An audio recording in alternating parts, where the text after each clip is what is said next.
Good morning, student. Kavita Nandwani is here, your SST teacher. Today, I discuss with the new chapter how the state government works.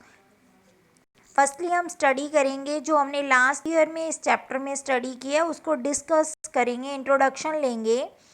Last year we discussed the fact that government work at three level पे government ने work किया, local level पर, state level पर and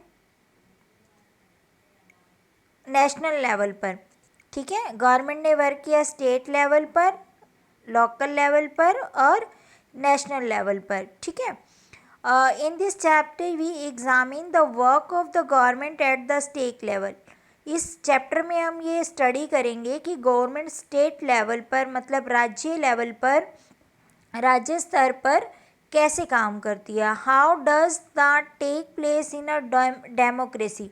democracy में उसका क्या place है, मतलब डेमोक्रेसी जैसे इंडिया के अंदर डेमोक्रेसी है, डेमोक्रेसी होती है जनता का शासन. तो गवर्नमेंट ऐसे डेमोक्रेटिक कंट्री के अंदर स्टेट में कैसे वर्क करती है.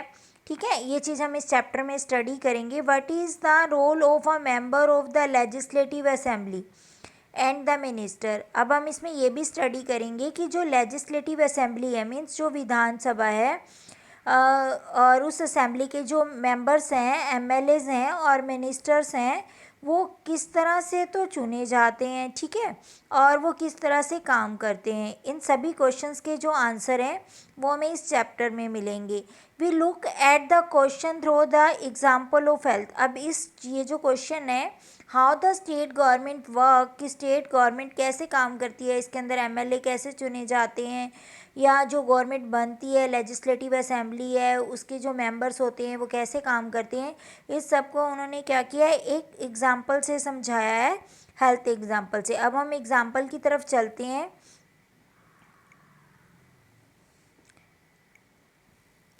देखो, हुज रिस्पॉन्सिबिलिटीज़ मतलब किसकी रिस्पॉन्सिबिलिटीज़ है.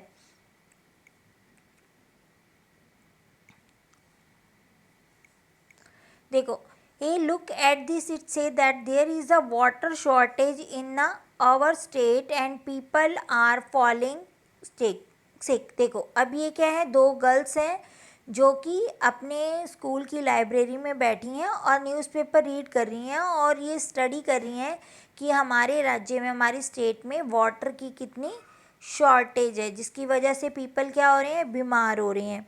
और गांव के जो लोग हैं उनको अनक्लीन वाटर जो है वो पीना पड़ रहा है. और मोस्ट इफेक्टेड एरिया, जो ज़्यादा इफेक्टेड एरिया है वहाँ पर क्या है कि स्ट्रीम्स यानी कि नदियाँ सूख चुकी हैं. हैव टैंक मतलब जो टैंक है वो खाली हो चुके हैं. और जो ज़्यादा इफेक्टेड एरियाज़ हैं वहाँ पर विलेजर्स को काफ़ी लंबी दूरी तय करके क्या लाना पड़ता है, वाटर लाना पड़ता है. पीपल एट द डिस्ट्रिक्ट, जो डिस्ट्रिक्ट पीपल है एसक्याऊ पाटलिपुरम, वहाँ पर जो वाटर की सप्लाई है वो 3 दिन में एक बार होती है. और जो डिस्ट्रिक्ट हॉस्पिटल है वहाँ पर क्या है, ओवरफ्लोइंग पेशेंट है, मतलब एक के बाद एक पेशेंट आ रहे हैं.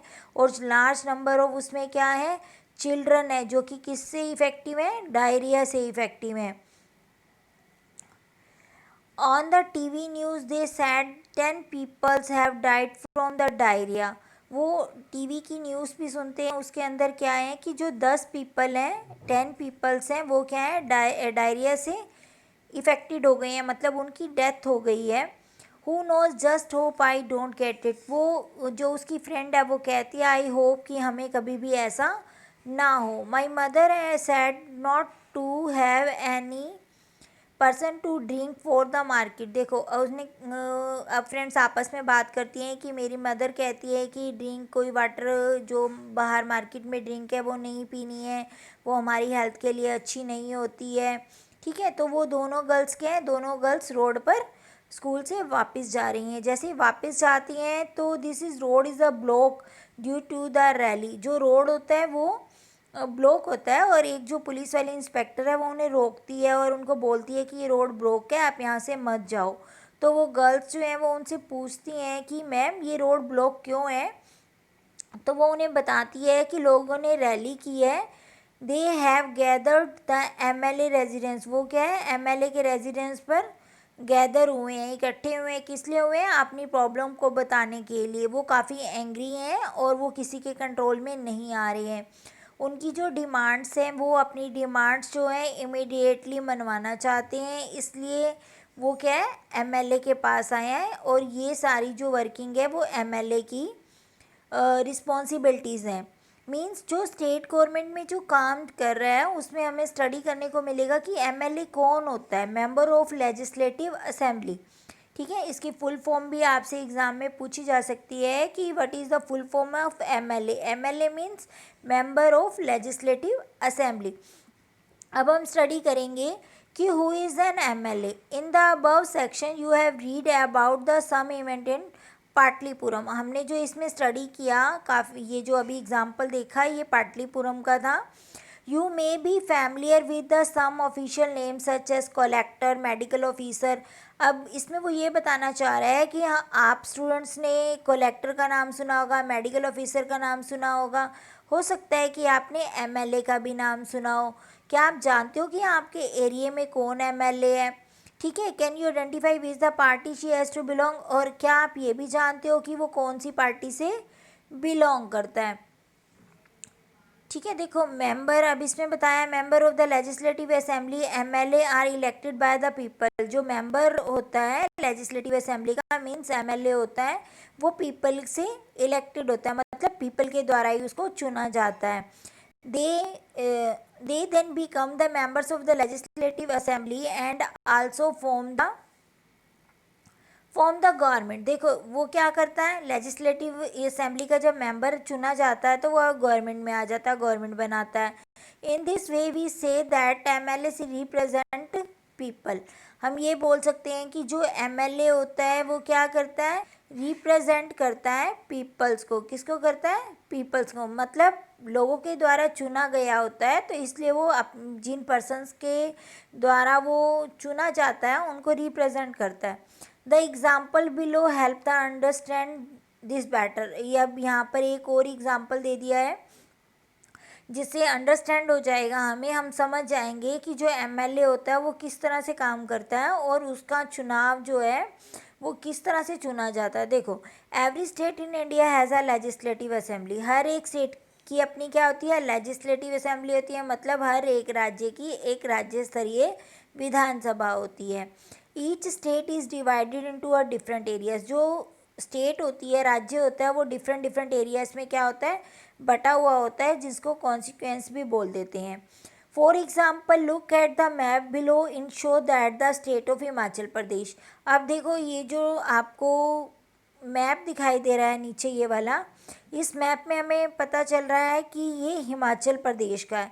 ठीक है, और हिमाचल प्रदेश में हमें बताया हुआ है कि show that state of Himachal Pradesh divided in 68 assemblies. जो हिमाचल प्रदेश है वो 68 असेंबली, ये जो दी हुई हैं ये सारी इसकी असेंबलीज हैं, 68 असेंबलीज में क्या है वो बटा हुआ है। The people elect one representative who become a member of the legislative assembly. हर एक स्टेट में से एक मेंबर जो है वो रिप्रेजेंटेटिव होता है किसका, पब्लिक का, जो चुना जाता है, जिसको मेंबर ऑफ लेजिस्लेटिव असेंबली बोल देते हैं, मीन्स एमएलए बोल देते हैं। You would have notice the people stand for election in the name different party. देखो अब हम देखते हैं कि इलेक्शन में डिफरेंट डिफरेंट पार्टी से लोग खड़े होते हैं। ठीक है, डिफरेंट पार्टी से। अब डिफरेंट पार्टीज़ का क्या मतलब है, देखो जब हम इलेक्शन के बारे में सुनते हैं तो हमारे सामने 3 पार्टीज आती हैं। कौन सी, कांग्रेस पार्टी, बीजेपी और अदर पार्टी, जिसको हम आज़ाद पार्टी भी बोल देते हैं। तो एवरी पार्टी से अब एमएलए कैसे चुना जाता है, जब डिफरेंट पॉलिटिकल पार्टीज हैं तो उनमें से एमएलए कैसे चुना जाता है। How do people who the MLA से बिकम मिनिस्टर और चीफ मिनिस्टर। फिर हमारे सामने ये क्वेश्चन आता है कि पहले एमएलए कैसे चुना जाता है, फिर एमएलए बनने के बाद मिनिस्टर कैसे बनते हैं, मिनिस्टर बनने के बाद चीफ मिनिस्टर कैसे बनते हैं, और कौन कौन सी जो पॉलिटिकल पार्टीज होती हैं वो किस तरह से वर्क करती हैं। देखो whose MLA have won more than half and member of constituents in the state can be said to be in the majority। देखो अब यहाँ पर अभी हमने स्टडी किया कि हिमाचल प्रदेश में 68 क्या है MLAs हैं, मतलब 68 मेंबर्स हैं, 68 एरियाज़ हैं और हर एक एरिया का अपना अपना MLA होता है। अब जिसको मेजोरिटी मिल जाती है इलेक्शन में, मेजोरिटी मीन्स आप ये कह सकते हो कि जैसे 34 68 में से टोटल 34 जो होते हैं हाफ आप कह सकते हो वोटिंग होती है, बट 34 से ज़्यादा जितने पर्सन जिस पार्टी के पास होंगे उसकी मेजोरिटी होगी, और जिसकी मेजोरिटी होगी उसी की क्या बनेगी, सरकार बनेगी। वही पार्टी जो है वो रूलर पार्टी बन जाएगी। The political and the other members called the opposition. अब देखो ओपोजिशन पार्टी क्या होती है, जो पार्टी रूलिंग पार्टी बनती है, मतलब जिसके पास वोट ज़्यादा होते हैं, ठीक है, उससे अदर जो पार्टी होती है उसको हम ऑपोजिशन पार्टी बोल देते हैं।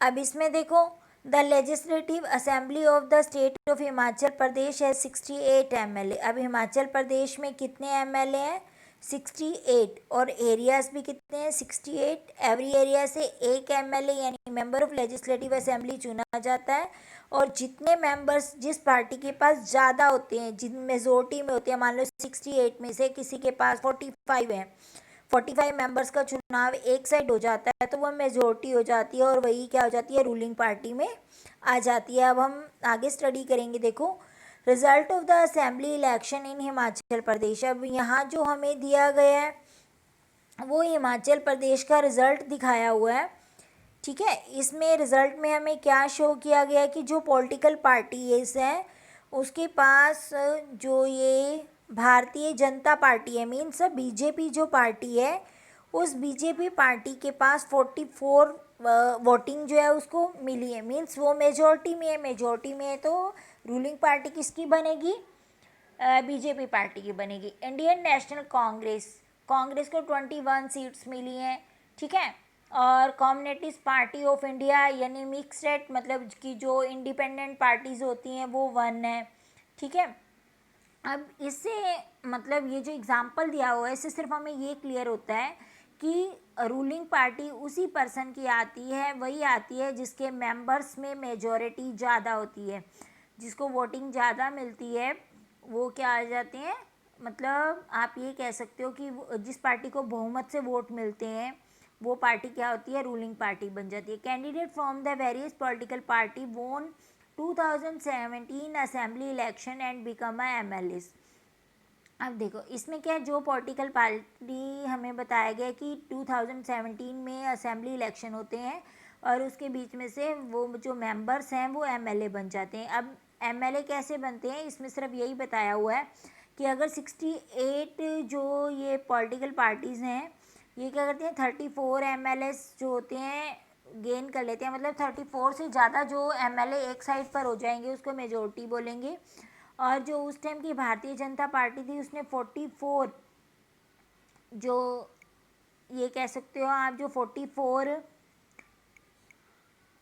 MLAs हैं वो एक साइड पर थे, तो मीन्स जो रूलिंग पार्टी आई वो बीजेपी की आई, ठीक है। All others MLA become the opposition, और जो अदर पार्टी थी वो अपोजिशन पार्टी में बन गए। The Indian national Congress was the majority opposition party since it had the largest number of MLAs after the BJP. देखो बीजेपी के बाद जो कांग्रेस पार्टी थी वो पार्टी बहुमत में आई, ठीक है, उनके पास थे। और BJP among the opposition were other parties, और जो दूसरी पार्टी थी वो उसकी भी ऑपोजिशन पार्टी कहलाई, including who had elected the independently. अब इसमें यह पता चलता है कि कौन जो है वो इलेक्टेड किया गया, कैसे इलेक्टेड किया गया, मतलब कौन सा पर्सन जो है वो इंडिपेंडेंटली कैंडिडेट बना। After the election the MLA belong to a ruling party. जब MLA बन जाते हैं इलेक्शन के बाद, MLA बनने के बाद क्या होता है, वो रूलिंग पार्टी बन जाती है। रूलिंग पार्टी तब बनती है जब वो मेजॉरिटी में आ जाते हैं, ठीक है।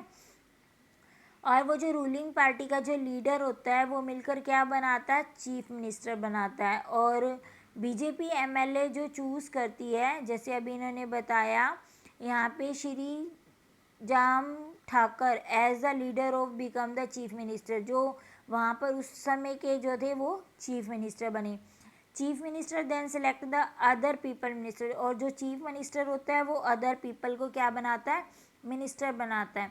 आफ्टर द इलेक्शन, इलेक्शन चुनाव के बाद it is the governor of the state, जो उस स्टेट का, उस राज्य का गवर्नर होता है, वो क्या करता है, वो state who appoints the chief minister, वो चीफ मिनिस्टर को अपॉइंट करता है और अदर मिनिस्टर को भी क्या करता है, अपॉइंट करता है।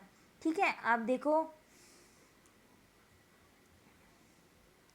The chief minister and the other ministers, chief minister and the other minister have the responsibility of ruling the various government. अब ये चीफ मिनिस्टर की और अदर मिनिस्टर की क्या होती है, रिस्पॉन्सिबिलिटीज़ होती है कि वो गवर्नमेंट को कैसे काम कराते हैं। दे हैव सेपरेट ऑफिस, उनका अपना ही एक अलग सा ऑफिस होता है। A legislative assembly is a place where all the MLA whether from ruling the party. देखो अब क्या होता है, अब ये जो लेजिस्लेटिव असेंबली है, ठीक है, लेजिस्लेटिव असेंबली क्या होती है, वो असेंबली होती है जहाँ पर MLAs और अदर MLAs, मतलब जो रूलिंग पार्टी के MLA हैं वो, और जो अपोजिशन पार्टी के MLA हैं वो सभी क्या होते हैं, वहाँ पर गैदर होते हैं, इकट्ठा होते हैं, और अपनी जो है रिस्पॉन्सिबिलिटी जो भी उनकी बनती है, या जो भी मिनिस्टर्स रिस्पॉन्सिबिलिटी देते हैं, वो सभी क्या करते हैं, अपनी वहाँ पर डिस्कस करते हैं। डिस्कस करके ही जहाँ पर मेजॉरिटी MLA होती है वो क्या करते हैं, मिनिस्टर चुनते हैं। We will read about the further, अब हम इससे आगे स्टडी करेंगे। ठीक है, a debate in the legislative assembly. अब लेजिस्लेटिव असेंबली में डिबेट किस तरह से होता है ये हम डिस्कस करेंगे वीडियो के सेकेंड पार्ट में। ठीक है स्टूडेंट्स, तब तक आप ये जितने भी अभी तक आपने स्टार्टिंग से ये चैप्टर स्टडी किया है, आपका ये चैप्टर स्टार्ट है, देखो